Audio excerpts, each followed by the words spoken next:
तो जब भी बात होती है ना खीर की, तो सबकी फरमाइश होती है कि भाई वही खीर चाहिए जो शादियों पे बनती है। अब वही जायका किस तरीके से घर में लाया जाए, उसकी रेसिपी मैं आज आपके साथ शेयर करूंगी कि पकवान सेंटर वाले कौन सी टिप्स यूज़ करते हैं। इंशाल्लाह आज मैं आपको 5 किलो खीर की रेसिपी देने वाली हूँ, क्योंकि नाप तो अगर परफेक्ट होगा, मीठा और चावल का हिसाब किताब अगर बिल्कुल बैलेंस होगा, तो खीर बहुत ही लजीज और वैसी ही बनेगी। साथ ही हम बनाएंगे जी लजीज तरीन पूरी, और ईद मिलादुन्नबी के मौके पे आज आपके साथ शेयर कर रही हूँ मैं खीर पूरी की रेसिपी। बिस्मिल्लाहिर्रहमानिर्रहीम, अस्सलाम वालेकुम and welcome back to my YouTube channel. मैं हूँ सिद्रा और आज आपके साथ में ज़बरदस्ती खीर पूरी की रेसिपी शेयर करूँगी। तो सबसे पहले पूरी के लिए हम डो बना लेते हैं, जिसके लिए मैंने लिया है 1 कप मैदा, चौथाई कप के जितनी सूजी, चुटकी भर नमक और 2 टेबल स्पून के जितना घी इस्तेमाल कर रही हूँ। मेजरमेंट्स जैसी जैसी बता रही हूँ बिल्कुल वैसी ही लेनी है। इतनी लजीज पूरी बन के रेडी होगी, खीर के साथ खा के मज़ा आ जाएगा। साथ ही साथ आपकी जो पूरी होगी वो फूलेगी भी, ऊपर से क्रिस्पी भी होगी और अंदर से बिल्कुल सॉफ्ट होगी। और घंटों आप इसको बाहर रख के छोड़ दें, मजाल है जो ये सूख जाए, कड़क हो जाए या पापड़ बन जाए। थोड़े थोड़े पानी के साथ आपने डो को गूंदना शुरू करना है, और ये वो वाहिद पॉइंट है जिस पे आपने डो को बिल्कुल मीडियम रखना है। टाइट डो तो बिल्कुल गुंजाइश ही नहीं है कि बनाई जाए, और बहुत ज़्यादा नरम नहीं करनी। अच्छा, इसकी कंसिस्टेंसी हमने मीडियम इसलिए रखी है क्योंकि हमें इसको रेस्ट देना होगा कम से कम आधा घंटा। और सबसे पहले हम डो लगा के इसीलिए रेडी करेंगे कि जितनी देर में हमारा डो सेट होगा, खीर बन के रेडी हो जाएगी। आसान तरीके से कमर्शियल खीर की रेसिपी शेयर कर रही हूँ, और यकीन करें जायका ऐसा होगा ना कि पकवान सेंटर वाली जो खीर होती है ना, ठंडी मीठी मज़ेदार खीर, वो इंशाल्लाह आप अपने हाथों से घर पे ख़ुद तैयार करेंगी। तो देखिए, थोड़ा थोड़ा पानी ऐड करके डो को हमने रेडी कर लिया है, और आपने 1 से 2 मिनट तक इसको अच्छे तरीके से गूंदना है। अगर ये थोड़ा सा चिपक रहा हो तो 1 टेबल स्पून के जितना ऑयल ऐड कर लें, और उसके साथ फिर आप इसे नीट करें। और उसके बाद आपने इसको अच्छे तरीके से कवर करना है। कवर करके आपने आधे घंटे का इसे रेस्ट देना है। और रेस्ट देना इसलिए ज़रूरी है क्योंकि इसमें सूजी ऐड की गई है, तो सूजी को फूलने के लिए टाइम चाहिए होता है। इसीलिए हमने डो को सख्त नहीं बनाना, क्योंकि सूजी ने फूलना है। तो मीडियम कंसिस्टेंसी के बाद डो सेट होके बिल्कुल परफेक्ट हो जाएगी। अक्सर क्या होता है, जब हम खीर बनाना शुरू करते हैं तो खीर नीचे पतीले में लग जाती है। सबसे पहली टिप उसके लिए ये है कि बेस में आपने पानी ऐड कर लेना है, कभी भी आपकी खीर नहीं लगेगी। याद रहे कि 5 किलो की रेसिपी दे रही हूँ, अगर आपने इससे ज़्यादा 10 किलो बनानी है तो सब चीज़ों को आपने डबल करना है। कम बनानी है तो चीज़ों को हाफ़ कर लेना है। तो सबसे पहले खुला बड़ा पतीला ले लें, और उसके अंदर मैंने 3 ग्लास के जितना पानी शामिल किया है, और इसके अंदर हमने शामिल करना है 2 कप के जितना मिल्क पाउडर। टी वाइटनर का इस्तेमाल नहीं करना, अच्छी क्वालिटी का दूध लेना है, और उसे अच्छे तरीके से मिक्स करके नीचे से चूल्हा ऑन कर दें, और उसमें उबाल आने का आपने वेट करना है।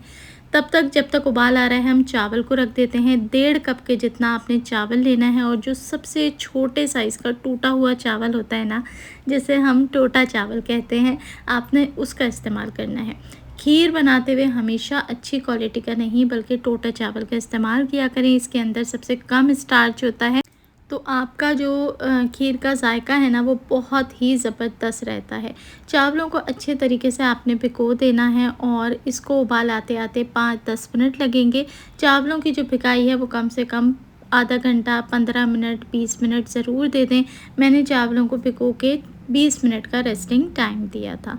अब यहाँ देखें, मिल्क पाउडर के जो दूध है उसके अंदर बॉयल आ गया है, तो यहाँ मैंने इसके अंदर ये 1 लीटर, ये 2 लीटर और ये 3 लीटर दूध शामिल कर दिया है। अच्छा, यहाँ पर ये जो चौथा लीटर है, ये मैंने आधा किलो ऐड किया है, और आधा मैंने रोक लिया है। उसको मैं किस तरीके से और कब ऐड करूँगी, ये मैं आगे वीडियो में आपके साथ शेयर करूँगी।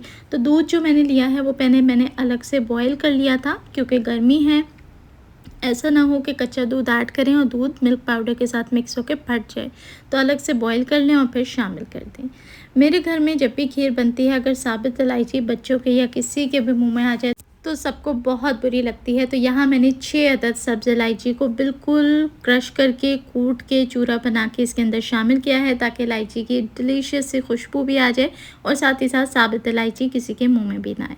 अच्छा, यहाँ 15-20 मिनट के बाद चावल हमारे बहुत अच्छे तरीके से डन हो चुके थे। 7 से 8 पानी से अच्छे तरीके से इसे वॉश किया है, क्योंकि पुराना चावल था। चावल को जब हाथों में मसलेंगे तो देखें चूरा बन जाएंगे। तो बस इतना ही आपने इसको भिगोना है। उसके बाद मिक्सी जार के अंदर इन चावलों को शामिल करना है और अच्छे तरीके से सारे चावलों को शामिल करने के बाद 1 कप के जितना आप लेंगे दूध, और ये वही दूध है जो हमने आधा किलो रोका था, उसमें से 1 कप मैं अभी ऐड कर रही हूँ मिक्सी के जार में, क्योंकि इसको मैंने मिक्स करना है और सारे चावलों का आपने अच्छा सा पेस्ट बना लेना है। दरदरा भी नहीं रखेंगे, क्योंकि 100% तक पेस्ट मिक्सी में भी नहीं बनता, थोड़ा सा दानेदार ही रह जाता है। तो बस आपने क्या करना है, मिक्सी में से प्रॉपर मिक्स कर लेना है, ब्लेंड कर लेना है। दूसरी तरफ यहाँ जो दूध है वो बहुत अच्छे तरीके से गर्म है। तो अब हम क्या करेंगे, इसके अंदर जो चावल का मिक्सचर हमने ब्लेंड करके रखा है उसको हम सारा का सारा ऐड कर देंगे और अच्छे तरीके से मिक्सी में देखें नीचे की तरफ जो है ना वो चावल चिपक जाता है। तो आपने अच्छे तरीके से इसको साफ़ करना है। 5 लीटर दूध जो इस्तेमाल कर रहे हैं, 5 किलो खीर के अंदर 1.5 कप चावल का हिसाब है, और चावल कौन सा इस्तेमाल किया है वो मैंने आपके साथ शेयर कर दिया है। एक और गलती जो अमूमन खीर बनाते हुए घर पे ख़वातीन करती हैं वो ये कि चावल ऐड करने के बाद वो चम्मच नहीं चलाती हैं और कुछ देर के बाद चम्मच चलाती हैं। देखें, ये काम आपने नहीं करना। लाजमी चावल ऐड करते के साथ ही फटाफट से अच्छे तरीके से इसमें चम्मच चला दें, वरना चावलों की छोटी छोटी सी गुठली बन जाती है, वो डिज़ोल्व नहीं होती। फिर खीर के अंदर गुठली आती है, तो आपने इसको लाजमी से मिक्स करना है। आँच को मुनासिब कर दें खीर में। अब अच्छे तरीके से बॉयल आना बहुत ज़रूरी है। जब इसके अंदर बॉयल आना शुरू होगा, खीर पकना शुरू होगी, तो चावल भी पकना शुरू होगा। 15 से 20 मिनट चावल को बॉयल आपने लाजमी करवाना है, आँच को धीमा करके। चम्मच बीच बीच में चलाते रहें, क्योंकि खीर एक ऐसी रेसिपी है अगर तेज़ आग पे बनाएंगे ना तो नीचे से लाजमी लग जाएगी, फिर जले हुए की दूध में स्मेल आ जाती है। और जितना धीमी आंच के ऊपर आप इसको थोड़ा सा टाइम देते हुए बनाएंगे ना, उतना इसके अंदर जायका आएगा। चावल अब तकरीबन 10 मिनट हो चुके हैं बॉयल होते हुए। इसी स्टेज पे मैंने चीनी ऐड कर दी है, और चीनी मैंने शामिल करी है 3 कप के जितनी। इस स्टेज पे आप चख लें, अगर आपको लगता है कि चीनी कम है तो मज़ीद ऐड कर सकते हैं। मैंने 3 कप शामिल की थी, तो मुझे लगा 3 कप बिल्कुल परफेक्ट थी, तो मैंने मज़ीद चीनी शामिल नहीं की। लेकिन अगर आपको ऐसा लगता है कम है तो आप चख के मज़ीद भी शामिल कर सकते हैं। चीनी के साथ भी अच्छे से मिक्स कर दो। यहाँ मेरे पास बहुत ही प्रीमियम क्वालिटी का ज़बरदस्त सा खोया है। आधा किलो खोया मैं इसके अंदर शामिल करूँगी। खीर को जब भी आप बनाएं, और अगर आप चाहते हैं कि बिल्कुल शादियों वाली क्रीमी ज़बरदस्त रबड़ी खीर बन के रेडी हो, तो उसके अंदर खोया लाजमी ऐड किया करें। ये जो खोया था ये बहुत अच्छा था, जायके में बहुत ही ज़बरदस्त ओरिजिनल खोया था। इसके अंदर लचक थी, बहुत ज़बरदस्त टेस्ट था। इसी की वजह से जो खीर है उसके अंदर जायका बहुत अच्छा आया है। तो 5 किलो खीर के अंदर आधा किलो मैंने खोया ऐड किया है, और मैं रिकमेंड करूँगी कि जब भी आप खोया लें तो एक बार उसको टेस्ट लाजमी करें। बहुत फ़र्क होता है बेकरी से मिले खोए के अंदर और जो आप प्रॉपर हलवाई से खोया ख़रीदते हैं। तो ओरिजिनल जगह से जाके असली खोया ख़रीदें, ताकि जो खीर है उसके अंदर जायका बहुत ही लाजवाब आए। तो यहाँ देखें पक पक के अब माशाल्लाह जब चावल फूला है और खोए को इसके अंदर हमने शामिल किया है, तो असल जो रबड़ी खीर है वो अब निकल के आई है, और खीर पक पक के गाढ़ी भी हो चुकी है, और इसके अंदर मोटा मोटा बबल्स भी बन रहे हैं। आखिर में इसके अंदर मैंने 1 टेबल स्पून भर के ऐड किया है केवड़ा वाटर। अगर एसेंस ऐड करेंगे तो कुछ ड्रॉप्स शामिल करेंगे, जैसे 3 से 4। ये मेरे पास ज़ाफ़रान मौजूद थी, तो मैंने ज़ाफ़रान के कुछ स्ट्रेन्स इसके अंदर ऐड कर दिए हैं। अच्छे से मिक्स करके 2 मिनट पकाऊंगी, ताकि ज़ाफ़रान की खुशबू इसमें अच्छे से उतर जाए, और ज़ाफ़रान की वजह से इसका जो कलर है वो भी हल्का सा क्रीमी सा हो जाए। तो बस यहाँ पर अब आप देखें खीर की शक्ल ही बता रही है कि माशाल्लाह बिल्कुल शादियों वाली ओरिजिनल खुशबूदार खीर रेडी हुई है। लेकिन रुकें, एक स्टेप अभी बाकी है। लाज़मी इस स्टेप को ज़रूर से फ़ॉलो किया करें कि जब खीर बिल्कुल तैयार होने पे आ जाए ना, तो आपने इस तरीके का जो हैंड बीटर, हैंड ब्लेंडर या फिर कोई भी हैंड विस्क होता है, घरों में सभी के पास मौजूद रहता है, उससे 1 से 2 मिनट चला लिया करें।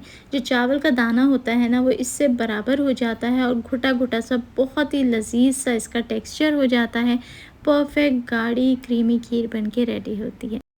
तो बस जितनी खीर मुझे अपने घर में इस्तेमाल करनी थी उतनी मैंने एक बोल के अंदर निकाल लिया और गार्निश कर दिया उसे बादाम, काजू और पिस्ता के साथ।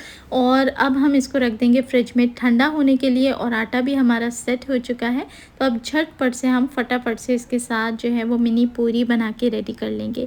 रेस्ट देने के बाद आप देखें जो आटा है वो बहुत अच्छे तरीके से सेट हो चुका है। एक बार फिर से इसे हल्का सा गूँध लेंगे और इसको हम डिवाइड कर देंगे 2 में, क्योंकि जिस तरीके से मिनी पूरी बनती है ना, बहुत ही क्विक प्रोसेस है। तो इसके लिए हमें डो को 2 में डिवाइड करना बहुत ज़रूरी है।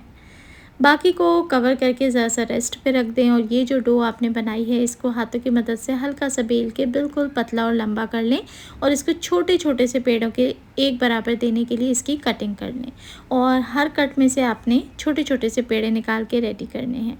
ज़रूरत के मुताबिक ये खुश्का लगाएं और उसके बाद बेलन की मदद से आपने इसको बेल लेना है। शेप की परवाह नहीं करनी, ज़्यादा पतली ना हो, बिल्कुल धागे की तरह बारीक ना हो, लेकिन मोटी भी नहीं होनी चाहिए और कॉर्नर से सब तरफ इवन होनी चाहिए। एक बड़ी खुली कढ़ाई के अंदर तेल को ठीक ठाक गरम करें, बस तेल में से धुआं ना निकले, इतना तेज़ गरम ना हो, लेकिन अच्छा तेज़ गरम तेल के अंदर पूरी को आपने शामिल कर देना है। और क्योंकि मैं छोटे साइज़ की बना रही हूँ खीर के साथ की सर्विंग के लिए, तो पूरी को हमने 1 से 2 सेकंड ही छोड़ना है, तो ये फूलना शुरू हो जाएगी। हल्का-हल्का से इसे प्रेस करें और ये गुब्बारे की तरह फूल जाएगी। 1 से 2 मिनट के अंदर ही बहुत ही ज़बरदस्त फूली-फूली सी पूरियाँ बन के रेडी होंगी। ये वो रेसिपी मैंने आपको दी है कि अगर रेशो का आप सही इस्तेमाल करेंगे तो परफ़ेक्ट क्रीमी आपकी खीर भी बनेगी और एक-एक पूरी जो है ना वो ना सिर्फ फूलेगी बल्कि बहुत ही ज़्यादा नरम भी होगी। और आप इसे कितने घंटों तक बाहर पड़ा छोड़ दें काउंटर के ऊपर, सुबह बना के शाम में भी इस्तेमाल करेंगे ना, तो ये बहुत ज़्यादा सॉफ्ट रहेंगी। बाहर से सूजी की वजह से इस पे हल्का सा एक क्रिस्प आ जाएगा, लेकिन अंदर से ये सॉफ्ट होगी। तो लीजिए जनाब, बहुत ही ज़बरदस्त सी रेसिपी आप लोगों के साथ शेयर कर रही हूँ। ईद मिलादुन्नबी पे बनाने के लिए ज़बरदस्त सी फूली-फूली सी पूरियाँ हैं, साथ में मीठी, क्रीमी, गाढ़ी और मज़ेदार सी खीर है। तो ये कॉम्बिनेशन आपको कैसा लगता है आप ज़रूर बताएँ।